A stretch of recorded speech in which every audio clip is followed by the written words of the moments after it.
He started out as Santa Claus, and now he's a comfort keeper. Meet the 2004 National Caregiver of the Year. Coming up next on Carolina People.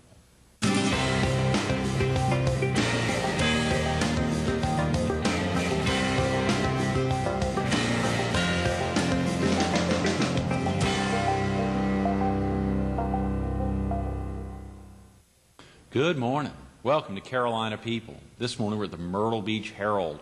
We're focused on the 2004 National Caregiver of the Year with Comfort Keepers, and we're visiting with Frederick Simmel. Hi. Congratulations, Frederick. Thank you. A Thank big you very deal. much. I think I saw it was over 8,500 folks in the U.S. and Canada, and you were selected among those 8,500. You were out in Dallas a couple of weeks ago to be recognized. Yeah. Amazing. Nice trip. Nice weekend. And particularly in serving others, to be recognized in service for others when you really like to remain out of the limelight. Actually, it was the second one. They started having a Caregiver of the Year last year, and she was there.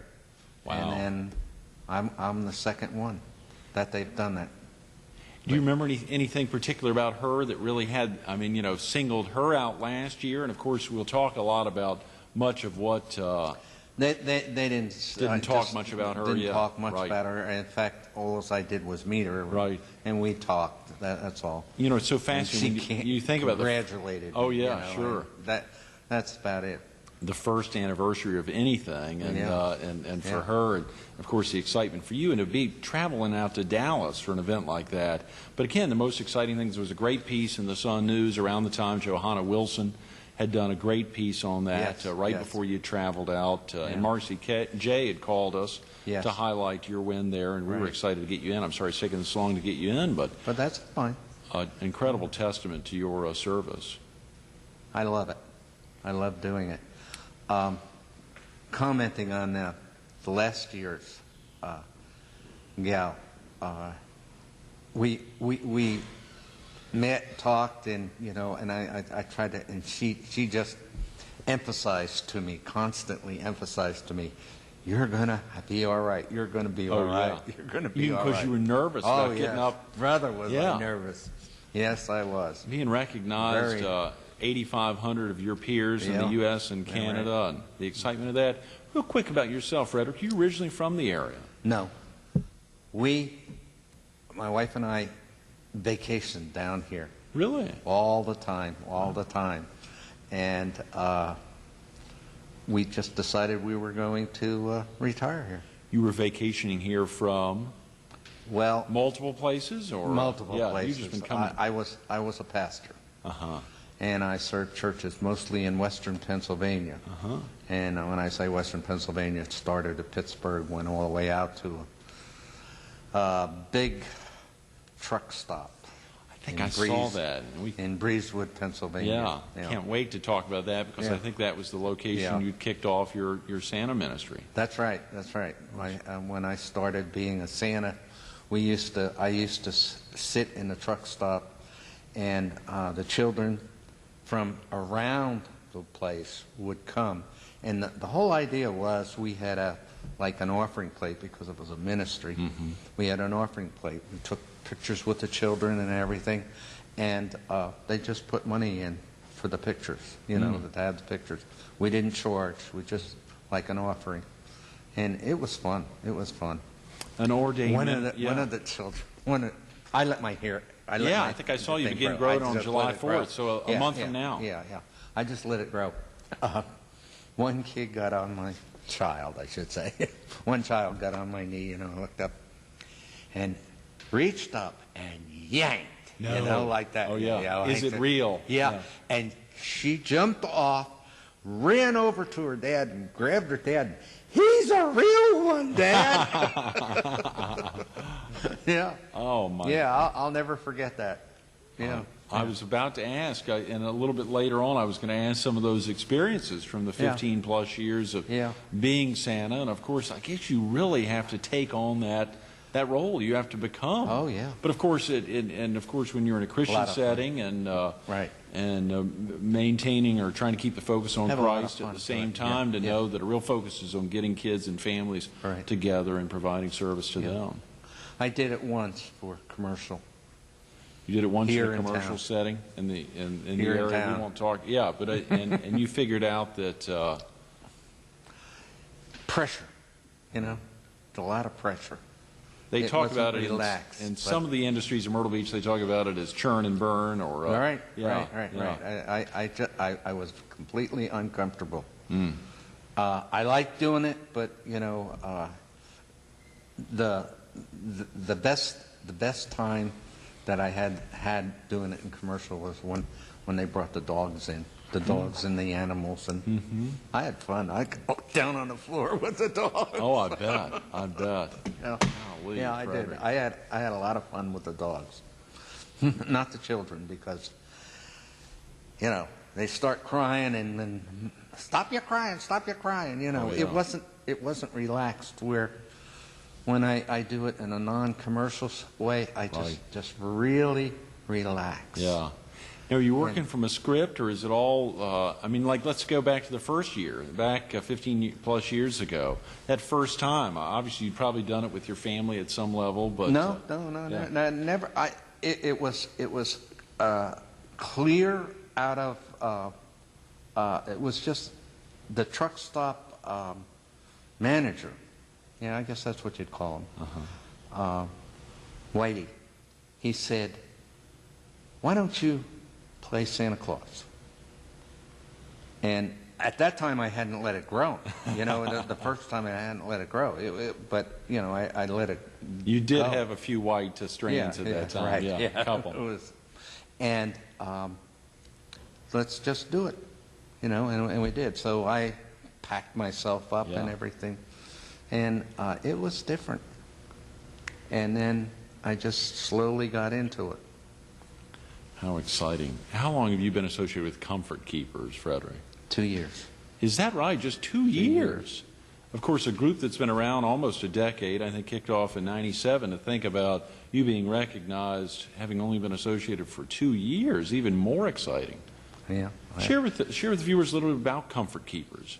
Well, Comfort Keepers is a non-medical help for people who are confined to their homes, or even a nursing home. I have one fellow who I've had since I came here 2 years ago. 2 years ago. Uh-huh. Started. At first, he was in his own home, Uh-huh. and as time progressed, he, you know, got less and less, could do things for himself, and less until he finally got in a home. And I'm still with him. I spend about 9 hours a week with him. Mm-hmm. When he was in his home, and when a person's in a home, I help around the home, wash the dishes, clean the house, do the wash, help them in their personal needs, shave them. Clean the Those house. activities are Yeah. so vital, Yes. Frederick. You know, I think about that last Wednesday to the day.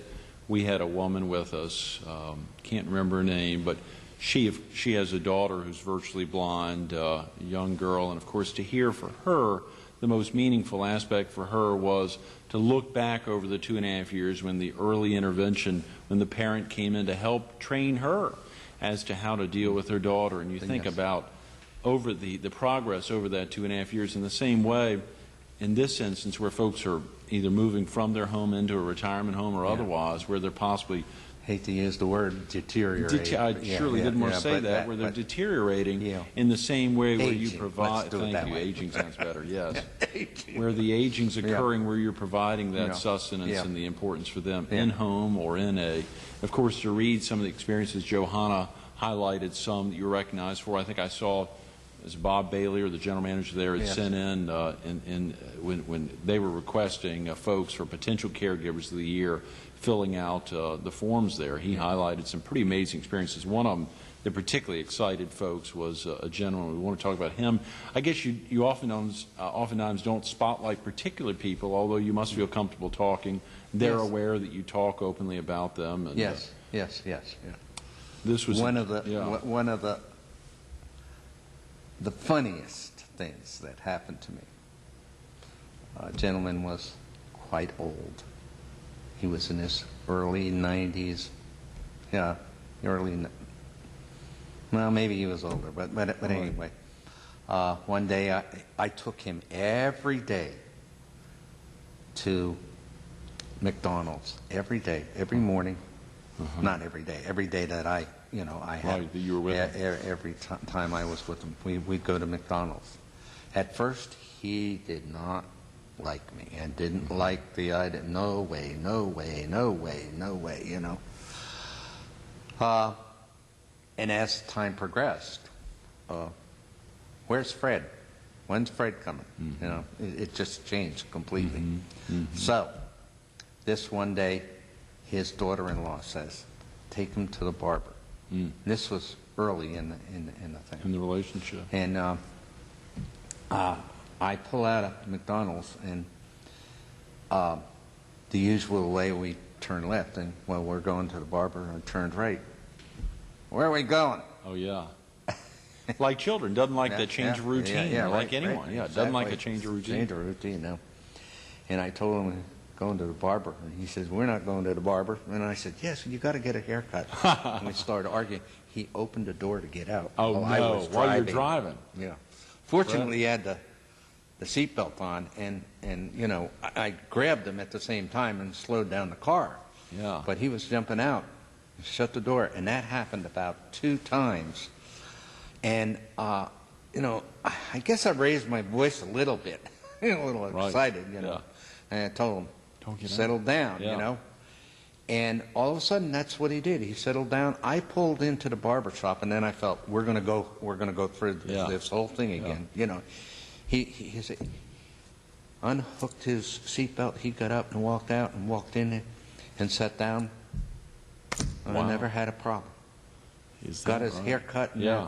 And from then on, The every daughter-in-law was thrilled, and that time. was the, Yeah.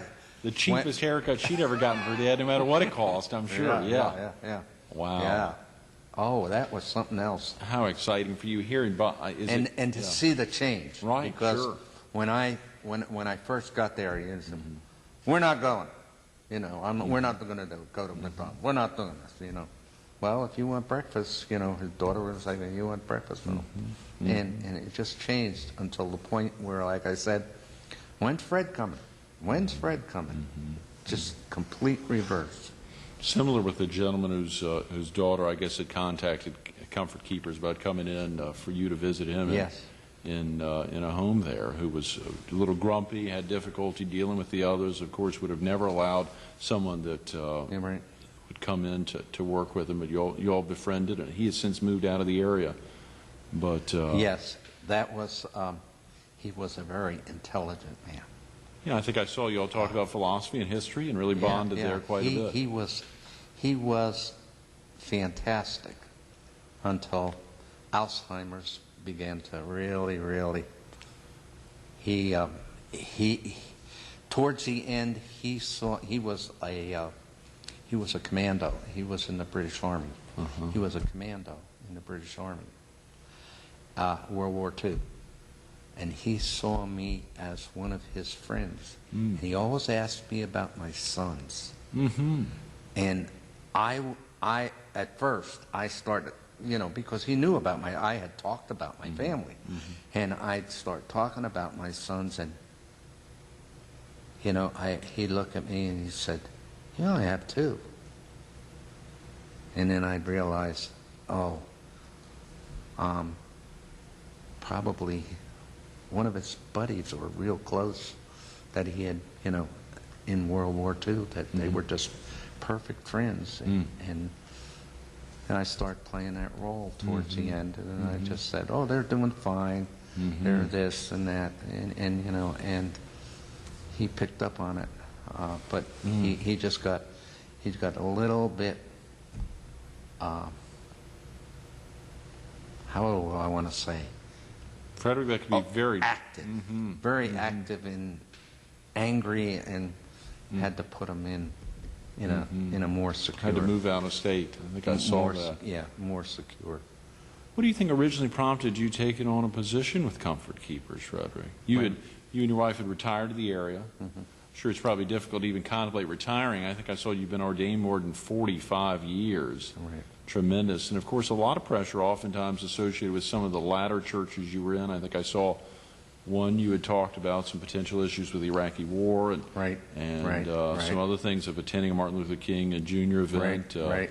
Putting a lot of pressure on you. Oftentimes congregations can be demanding of their pastor. And it's very funny about that. You talk about the war. It was so odd. I served a church in, well, let's be honest, Jacksonville. And you know what's in Jacksonville? Sure. The Marines. Of course, yeah. Okay. And they knew my stance on war and everything, and they accepted. We could. In fact, I went every Wednesday while I was there as their interim. Every Wednesday and sat with a whole bunch of Marines, and they kid me about it. Oh, you know, sure. and we. But I told them, I said, I'm against the war, not against you. Right. You're serving a purpose. Oh, yeah, and we had a fantastic, and still, about 4 of them come down here. No. Constantly, and every time they come down here, they take us out to dinner. Every time. So I mentioned this in this other situation about, my stance and how I felt about war and everything else. And, somebody, the dam broke, and I was very, very shaky. And then, I wound up in a hospital for a week. I think I saw that. I was going to wound get up in a that hospital out. for Wow. a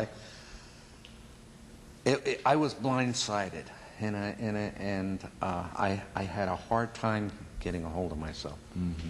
Yeah. Because of the pressure from the congregation. It was terrible. It was terrible. I mean, you can get some similar pressure, though, with folks that you're caring for. I mean, at times, it's one-on-one. That's what I want to say. This is why I have an old saying. I don't know if you remember. No, you probably wouldn't remember Korea. I don't remember Korea. My father can talk about it, sure, but yes, my father's a few years old. I was a senior in high school when it came, and I was already in the Naval Reserve, so I knew I was going. Yeah. In fact, all my friends who were in the unit with me, who were seniors ahead of me, when they graduated, you're activated. Here you go, Fred. Yeah. So I knew that. But what had happened in my senior year is that's when the Chinese, if you knew anything about the war, the Chinese entered with the Northern Koreans and came down and just overran the Marines. And the Marines would say, retreating? Hell no. We're just attacking in a different direction. And I say, retired as a pastor? No. I'm just doing ministry in a different way. And I'm really enjoying it. I don't have the pressure that, sometimes you have to push a congregation in a ministry into doing something that they're really not doing, they're not having fun doing. Oh, yeah. Now, I'm in something that I just enjoy. It was my strong suit as a minister. Right. We had the Herald Subscriber Club profile last week, was the minister at Ocean Lakes Family Campground. And hearing him talk about his ministry there, where he doesn't have a budget, he doesn't have vacation Bible school, he doesn't have anything going on, he doesn't have to worry about elders and deacons. That's right. But he really gets to minister to a heck of a lot of folks, the campers that come in here from all over the country. And I'm sure that must be exciting, that opportunity. That's exactly what happened at the truck stop until they started pressuring me to raise money. Well, you got to raise money too. Well, you didn't say that. Oh, I enjoyed the ministry in the truck stop because, boy, one time I was out on the aisle, where they fuel, and some guy came up to me and he said, "You work here?" And I said, "Well, yes, I do." And he said, "What do you do?" And I said, I'm the chaplain, the minister here. And then he says, what blah, blah, blah, blah, is a chaplain doing here? You know, I mean, blah, blah, blah, blah, Right, what sure. is a chaplain doing here? And it wound up, you know, I just handled it, and we talked and talked. We went in and had a cup of coffee, and we talked for a good hour. Wow. Most of the time, that's what will happen, because that's the loneliest job. I think that's the loneliest job in the world, is driving a truck. It's just constant, you know. They have tapes and things and you know, to listen to, but you know, it isn't like talking. I had one fellow who constantly he drove the route from Chicago down to Baltimore, and Breezewood is in there. He would look me up. He just constantly. Is that looked right? me up. Right. Yeah, Wow. He'd come and look me up. I Freddie, love that. We got about 5 minutes. You think about so many aspects for you over the last 2 years with Comfort Keepers, and there's so many folks, even though you can't talk about their names or anything, there's so many experiences. Yeah. What have been some of the more exciting experiences for you over the last 2 years? And of course, you get to communicate much with the other associates within Comfort Keepers. Yes. Are you all able to communicate on a regular basis, find out some of their experiences? The fun of, you know, helping a person when they're down because maybe of an operation and they're at it, but they can't. Just recently, a fellow who had an operation and, you know, just couldn't do things for himself. You know, I had to drive him around, help him out, clean his house, you know, that kind of thing. And that helped them get better quicker. Oh, yeah. You know, and helping a person when they can't do things for themselves. Oh, you know, in every way. This one fellow that I've had since I've been there, in fact, I'll be going to see him from here. And he's, you can see him slipping, but at the same time, you know, oh, Fred, hi. You know, and we go for a walk. He's confined to a wheelchair now. I walk him around, you know, inside when it's not, you know, not pleasant, and then outside. Mostly that's all I'm doing is just visiting him.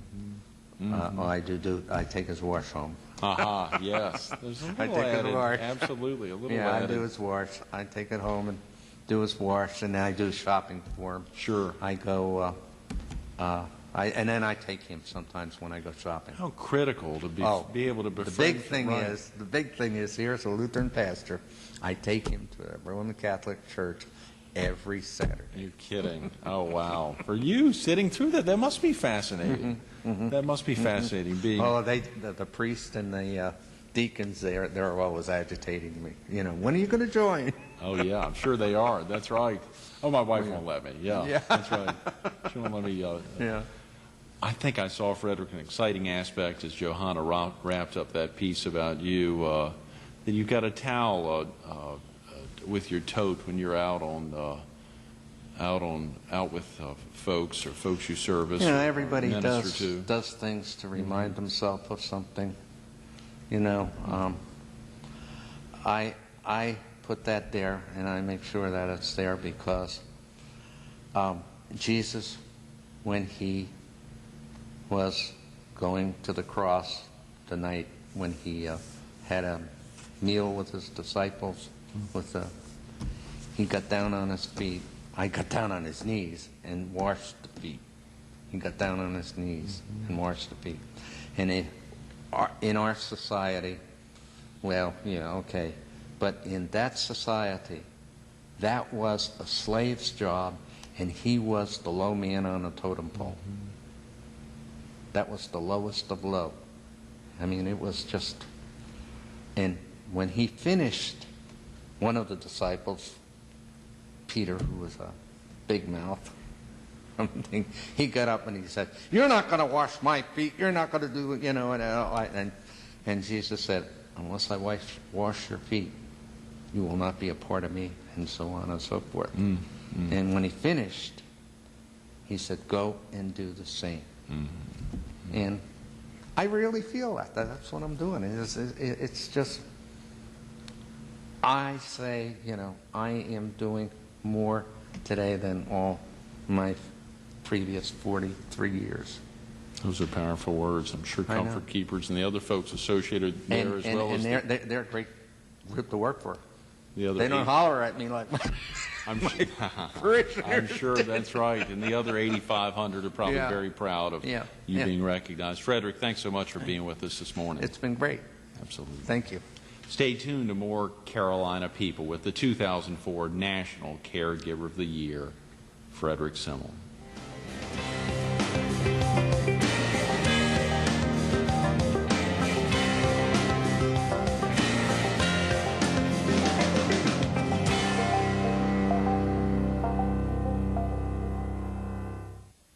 I'm here to serve others.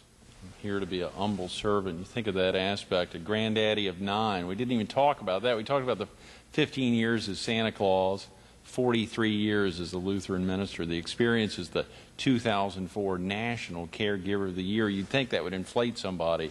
If you've been here the last 25 minutes, you'd see that it's probably at some level made him more humble and recognizing of his service mission to so many, touching others. That's what Comfort Keepers is all about.